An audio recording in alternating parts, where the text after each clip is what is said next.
Baik, Assalamualaikum warahmatullahi wabarakatuh. Saya Ahmad Asy'ari menyampaikan beberapa hal tentang kepenulisan puisi. Puisi itu sebenarnya mudah, murah, dan bisa dilakukan oleh siapa saja. Karena dengan puisi ia bebas ditulis oleh siapa saja dengan cara yang berbeda-beda pula. Dan ini sebagai karakter dari seorang penulis, bagaimana dia punya karakter sendiri di dalam kepenulisan puisi itu sendiri. Nah, ini merupakan daya tawar yang pertama. Ini karakter dulu, karakter penulisan. Yang selanjutnya adalah untuk menentukan karakter-karakter atau gaya kepenulisan itu, seorang penulis tentu punya beberapa aspek kepenulisan. Ada beberapa aspek kepenulisan untuk menentukan karakter itu. Yang pertama, tentang ide atau gagasan yang dia bangun. Dia membangun sebuah puisi, sebuah teks puisi dengan ide atau gagasan secara utuh dan menyeluruh, dari yang sifatnya fundamental, dari sifatnya yang membangun, sampai sifatnya yang finishing. Ini ide atau gagasan yang ia bangun itu merupakan ciri dari seorang penyair itu. Jadi ide atau gagasannya ini tajam, apakah tumpul ataukah jejaknya ini manis dan sebagainya. Jadi ide atau gagasan itu dihadirkan dari seorang penyair atau seorang penulis puisi itu sendiri. Yang selanjutnya ada keterkaitan antara ide atau gagasan itu dengan menyesuaikan dengan tema yang ia bangun. Temanya ini apa?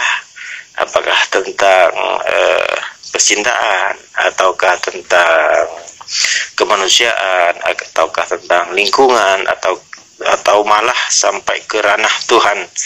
Ini kesesuaian dengan tema yang ia bangun. Tapi yang terpenting di situ ada gaya bahasa yang ia buat. Gaya bahasanya ini bagaimana? Karakternya ini untuk membangun karakter tadi. Gaya bahasa itu apakah gaya bahasa yang meledak-ledak, gaya bahasa yang santun, ataukah gaya bahasa yang lumrah dipakai oleh orang? Ini gaya bahasa seseorang tentu berbeda-beda gaya bahasanya yang ia buat. Ada gaya bahasa yang lumrah dipakai. Nah, ini kalau gaya bahasa yang lumrah dipakai tentu kurang menarik. Jadi pakailah gaya bahasa yang ia bangun sendiri. Tentu dengan pengalaman-pengalaman sendiri ia membangun gaya bahasa sehingga orang bisa tertarik untuk membaca lebih jauh, meneliti lebih jauh, menikmati lebih jauh terhadap karya sastra yang ia buat.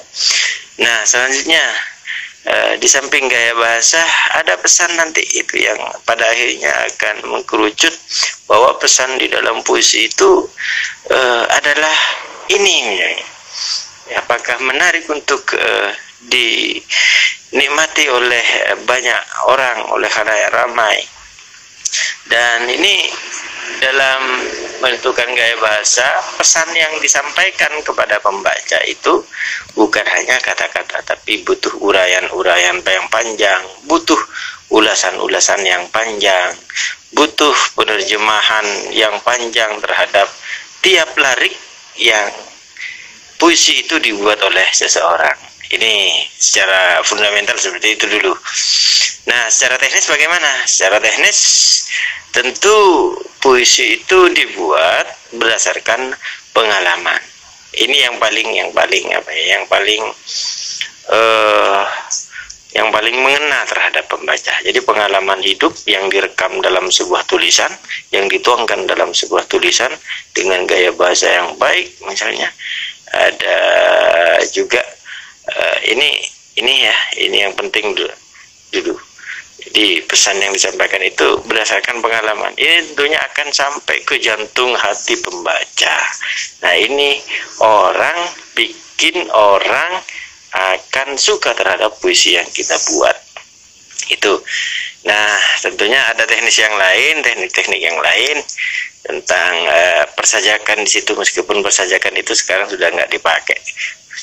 Persajakan itu dulu menjadi karakter khusus dalam terciptanya sebuah puisi, tapi sekarang kan puisi sudah bebas.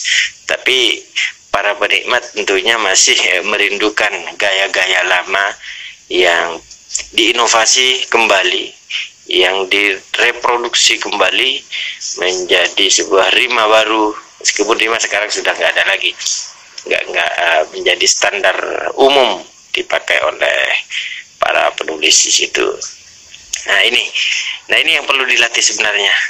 Kalau ide sudah punya, ide gagasan ya punyai, kemudian dituangkan dalam sebuah tulisan, tapi jangan lupa kesesuaian tema itu jangan sampai ngelantur kemana-mana. Dan gaya bahasa tentu ya akan lebih menarik orang untuk membaca dan mencermati dari beberapa keindahan puisi yang ia buat. Jadi puisi itu akan bernilai guna, tidak hanya bisa dinikmati sekarang, akan tetapi beberapa tahun ke depan sampai 1000 tahun lagi puisi itu akan terus dikenang menjadi sebuah puisi yang tetap hidup sepanjang masa. Demikian teknik-tekniknya. Wallahul muwaffiq ila aqwamit thoriq. Wassalamualaikum warahmatullahi wabarakatuh.